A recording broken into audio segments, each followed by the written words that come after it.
मित्रों, आज मैं आपको लेकर आया हूं एक ऐसी गूढ़ और रहस्यमय किरदार की कहानी की ओर, जिसके पिता और पुत्र के बारे में तो सभी लोग जानते हैं, लेकिन उन खुद के बारे में बहुत कम ही लोग जानते होंगे। तो आइए उनकी रहस्यमय जीवनी के बारे में जानने से पहले आपसे निवेदन है कि प्लीज चैनल को सब्सक्राइब जरूर कर लें और कमेंट करके बताएं कि आपको अब तक इनके बारे में कितनी जानकारी थी।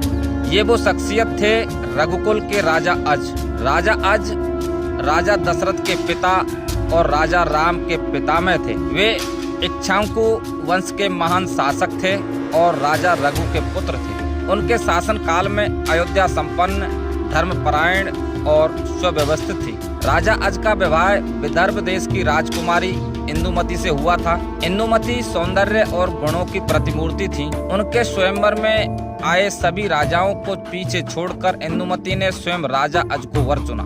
जब इंदुमती ने अज को वर चुना तो यह एक दिव्य प्रेम का प्रारंभ था।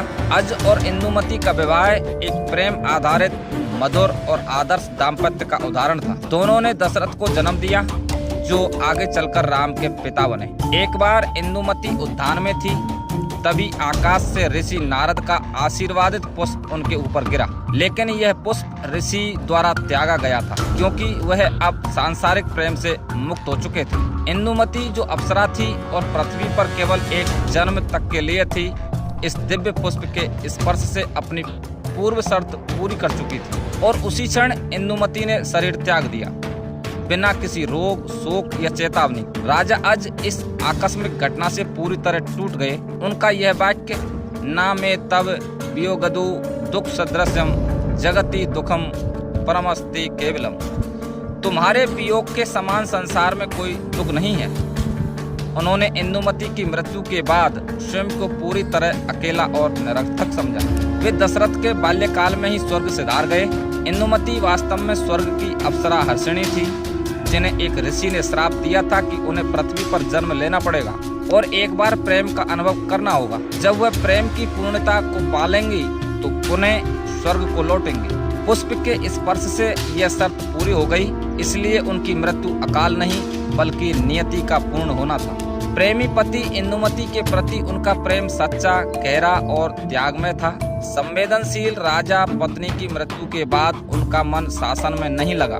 पिता दशरथ को उन्होंने छोटे काल तक ही पाला, लेकिन धर्मपरायण संस्कार दिए। शोक की गहराई रघुवंशम में उनका शोक संवेदना का सर्वोच्च स्तर माना जाता है। राजा अज की कथा हमें यह सिखाती है कि धार्मिक और वीर होने के बावजूद व्यक्ति भावनात्मक रूप से भी कमजोर हो सकता है। उनका जीवन प्रेम की चरम सीमा और वियोग की गहराई का प्रतीक है।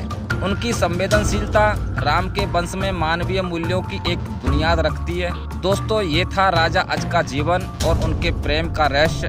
तो यही से शुरुआत होती है उनके पुत्र राजा दशरथ तथा रामायण की कहानी, जो काल कालांतर तथा मानवीय संवेदना और नीति के वचनों से बंधी हुई है। हम आपको आगे रघुकुल के नियम और नीति के बारे में विस्तार से बताएंगे। आप हमारे चैनल पर बने रहें और आपने अभी तक चैनल सब्सक्राइब नहीं किया है तो सब्सक्राइब जरूर कर लेवें, जिससे आपको हमारी अगली रोचक और रहस्यमयी जानकारी मिल सके। जय श्री राम।